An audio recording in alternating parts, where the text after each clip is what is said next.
प्रणाम दोस्तों, मैं आरोही आप सभी का दिल से वेलकम करती हूँ। उम्मीद करती हूँ आप सभी सेफ होंगे एंड पॉजिटिव होंगे।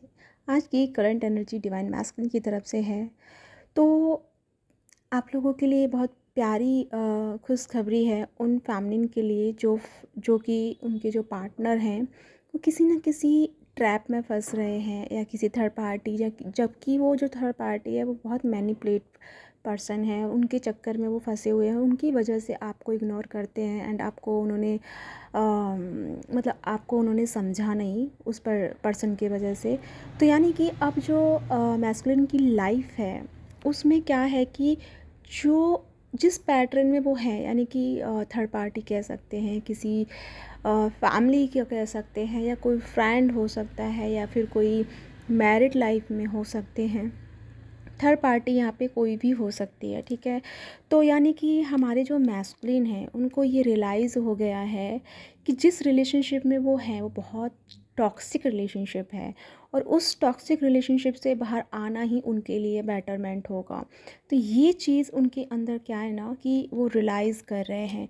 जिस भी वजह से आपको इग्नोर किया एंड आपको छोड़ दिया, उस चीज़ को लेकर के वो गिल्ट में तो हैं, लेकिन उसके साथ साथ में एक होता है ना कि आपने जैसे कि डिवाइन को सरेंडर कर दिया कि अब डिवाइन ही तुम्हें लेसन सिखाएंगे, डिवाइन ही तुम्हें ट्रैक पे लेके आएंगे। तो यानी कि आपका ये सरेंडर वाला जो मोड था ये फाइनली डिवाइन मैस्कुलिन के ऊपर वर्क कर गया है, क्योंकि जो जो उनकी कार्मिक सर्किल थी उसमें उनकी रियलिटी पता चली है। जिन लोगों के बीच में वो थे या रह रहे थे, और जिसकी वजह से वो हर चीज़ को इग्नोर कर रहे थे, उन लोगों को बहुत खुश करने के लिए वो अपने आप को भी हर दिन डैमेज कर रहे थे। अपनी इमोशंस को छोड़ के वो दूसरों पे ज़्यादा डिपेंडेड हो रहे थे, दूसरों को ज़्यादा केयर कर रहे थे। फिर भी उनको वहाँ से जो मिला है रिटर्न में वो एक टॉक्सिक बिहेव मिला है, और वो एक इतना गंदा वाला मतलब टॉक्सिक या एक मतलब गंदी वाली एक मुठभेड़ हुई है या झगड़ा हुआ है, जिसके चलते उनको ये रियलाइज़ हो गया है, उनकी यानी कि मन की आंखें खुल चुकी हैं, उनको पता चल चुका है कि रियल क्या है और फेक क्या है। तो फाइनली डिवाइन मैस्कुलिन उस एनर्जी से बाहर आ रहे हैं, यानी कि बाहर आ चुके हैं, और अब वो चाहते हैं, वो एक डिसीज़न ले रहे हैं अपने आप को बैलेंस करने के लिए, अपने आप को हील करने के लिए। और उस चीज़ को वो रियलाइज़ भी कर चुके हैं कि आपके यानी कि उनकी लाइफ में जो बैलेंस आता है या उनकी लाइफ में जो स्टेबिलिटी आती है वो आपके वजह से आती है, वो आपकी लाइफ में यानी कि आपसे साथ रहने में आती है। एक्चुअली में उन्होंने ये भी फील किया है कि आप एक स्पार्क लाइट हैं, आप एक ऐसी चमकती हुई रोशनी है जो आप उनके जीवन में रोशनी पैदा करती हैं। जब से आप उनकी लाइफ से गई हैं, लाइक उनका जो जीवन है वो अंधेरों से घिर गया है, या बहुत सारी प्रॉब्लम्स में वो फंस गए हैं, ये चीज़ उनको समझ में आ गई है। और इसके चलते ना, जैसे कुछ लोगों ने क्या किया था ना मैस्कुलिन ने कि पैसे के खातिर या अपने आप को बहुत बड़ा एक लेवल पे ले जाने के खातिर आपको इग्नोर कर दिया था, आपको छोड़ दिया था, और वो अपने आप को बड़ा या फिर स्टेटस लेवल अपना बढ़ाने के लिए हर चीज़ को उन्होंने छोड़ा। तो वही चीज़ उनको भी ये समझ में आ गई है कि अब वो चीज़ आने के बाद भी ना उनकी लाइफ में खुशियाँ नहीं है, वो सारा तरफ से सिर्फ अंधेरा ही अंधेरा उनको नज़र आ रहा है। तो यानी कि अब वो ग्राउंडेड हो रहे हैं, यानी कि ग्राउंडेड हो रहे हैं लव के लिए। अब यहाँ पे किसी अदर पर्सन के लिए नहीं, किसी अदर रिलेशनशिप के लिए नहीं, या फिर मैटेरियल लाइफ के लिए नहीं, बल्कि वो ग्राउंडेड हो रहे हैं आपके लिए। तो यानी कि इस टाइम आप उनकी जो एनर्जी है ना बहुत मिसिंग वाली एनर्जी है, और ये मिसिंग वाली एनर्जी आप भी फील कर रहे होंगे कुछ पिछले कुछ दिनों से, कि आप बहुत ही जैसे कि आपका कहीं मन नहीं लग रहा है, जबकि सब कुछ बैलेंस है, सब कुछ ठीक है, लेकिन फिर भी एक अजीब सी बेचैनी, अजीब सी घुटन सी आपको महसूस हो रही है। एक्चुअली में ये मैस्कुलिन की एनर्जी है, मैस्कुलिन इस टाइम इस एनर्जी से गुजर रहे हैं, और वो आपसे बात करने के लिए तैयार तो हैं, लेकिन कहीं ना कहीं वो डर रहे हैं इस बात को लेकर के कि अगर वो इस टाइम वो आपके पास जाते हैं तो आप उनको फिर गलत ना समझो, एंड आपको उनको ऐसा ना लगे कि एक होता है ना, एक ईगो डेवलप होता है ना कि मतलब अब वो ये सोचेगी कि देखो ना आ गए ना आप इधर ही, और आपको कोई नहीं मिला मेरे सिवा, ऐसे करके मतलब उनको थोड़ा सा ना ईगो भी है, लेकिन इस ईगो में और अपने दिल में यानी कि अपनी फीलिंग में दोनों में बैलेंस कर रहे हैं। तो मे भी हो सकता है कि 2 से 4 दिन के बीच में आपके कांटेक्ट फिर से क्रिएट हो जाएं, बट कुछ लोगों का हो चुका है, ठीक है। लेकिन जो लोगों का नहीं हुआ है ना, तो बहुत जल्दी आप लोगों का होने वाला है, क्योंकि वो थोड़ा सा ना ईगो में और बैलेंस में यानी फीलिंग में दोनों में कंफ्यूज हो चल रहे हैं। लेकिन ये जो कंफ्यूजिंग है वो अगले 2 से या 3 दिन के बीच में क्लियर हो जाएगी। यानी कि संडे आते आते आपके और उनके बीच में एक फिर से कनेक्शन क्रिएट हो जाएगा।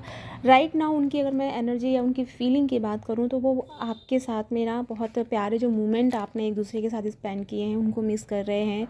और उनको ये रियलाइज़ भी हो चुका है कि जो रोशनी उनके पास है, जो एनर्जी उनके पास है, जो लव उनके पास है, वो लव आप ही उन्हें दे सकते हैं। आपके पास भी वही है, यानी इक्वल गिव एंड टेक आप एक दूसरे को ही दे सकते हैं। और कोई आपकी यानी कि मैस्कुलिन की उस कमी को, उस जो उनका पार्ट है उनकी लाइफ का, उस पार्ट को कंप्लीट करने वाले सिर्फ और सिर्फ आप हैं। कोई और उस चीज़ को कंप्लीट नहीं कर पा रहा है। हालांकि उन्होंने बहुत कोशिशें की हैं हर चीज़ को अपनाने की और अदर रिलेशनशिप में जाने की, बट वो जो कंप्लीशन जो उन्हें कहीं नहीं मिला, जो कि वो तुमसे मिला था स्टार्टिंग में, और किसी कारण के बस या डिवाइन प्लानिंग के अकॉर्डिंग आप दोनों का सेपरेशन हुआ। और यही चीज़ इनको फिर से रियलाइज़ हो रही है कि आपके यानी कि उनकी लाइफ में जो कमी है वो आपके अलावा कोई नहीं भर सकता, एक आप ही हैं जो उनकी इस कमी को पूरा कर सकती है। तो यानी कि इस एनर्जी में है हमारे डिवाइन मैस्कुलिन।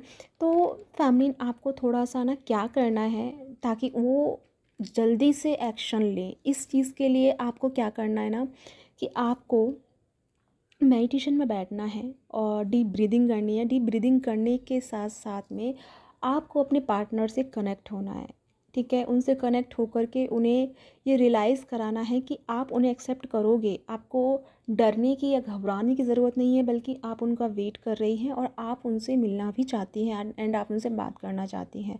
यानी कि 5D लेवल पे आप उनसे कनेक्शन क्रिएट कीजिए एंड उन्हें इस चीज़ का दिलासा दिलाइए। उनको ये यकीन दिला दीजिए कि आपके अंदर उनके प्रति कोई भी गिले शिकवे नहीं है पास्ट लाइफ को लेकर के, बल्कि आप उन चीज़ों से निकल के आगे आ चुकी हैं। बल्कि आप भी अब चाहती हैं कि आप भी स्टेबलिट हों और वो भी बैलेंस हो, यानी कि आप दोनों एक दूसरे के कंप्लीट पार्ट मतलब एक दूसरे के जो पार्ट जो है उसे कंप्लीट करें और आगे अपने यूनियन के साथ साथ में अपनी लाइफ के कुछ जो पर्पस हैं उनको लेके आगे जाएं। तो ये आपको करना है। अगर आपको नहीं पता है तो सिर्फ आपको मेडिटेशन में जाके अपने पार्टनर को कनेक्ट करके बस सिर्फ इतना ही बोलना है, ठीक है। और जैसे कि मैंने कहा कि डिवाइन मैस्कुलिन बहुत ज़्यादा मिसिंग एनर्जी में है, तो इस टाइम बहुत बहुत बहुत प्यारी एनर्जी है उनकी, बट वो एक सॉन्ग जो बार बार गुनगुना रहे हैं, यानी कि जो चैनल सॉन्ग है वो ये है कि मेरा समय तो वहीं पे है ठहरा हुआ, जहाँ से है गुज़रे ज़माने को गुज़रे ज़माना हुआ।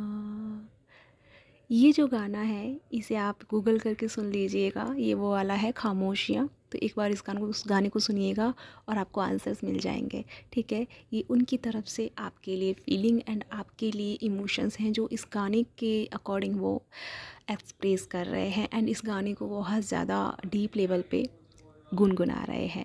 तो या गाइस, ये है आपके लिए चैनल मैसेज। आई होप आपको क्लियरिटी मिली है। जो भी है लाइक करना मत भूलिएगा एंड कमेंट करके ज़रूर बताइएगा और साथ में मुझे सब्सक्राइब करना मत भूलिएगा। जैसे कि मैं बता चुकी हूँ, मेरी 28 से क्लासेस शुरू हो रही हैं 1 मंथ के लिए, सिर्फ़ और सिर्फ 1 मंथ के लिए, और जिसका मैं सारा जो डिटेल है वो मैं कमेटी पोस्ट में डाल दूँगी। तो अगर आप इंटरेस्ट हो तो वो ज्वाइन कर सकते हैं। साथ में मेरा यानी कि जो ऑफ़र्स निकले हैं जो कि मैंने कमेटी पोस्ट में डाले हुए हैं, अगर आप लेना चाहते हैं तो जल्दी से जल्दी बुक कर लीजिए एंड बहुत जल्दी में आपको वो रीडिंग मिल जाएंगी एंड चैनलिंग मिल जाएंगी। तो इसी के साथ चलती हूँ, मिलती हूँ नेक्स्ट वीडियो में। तब तक के लिए बाय बाय।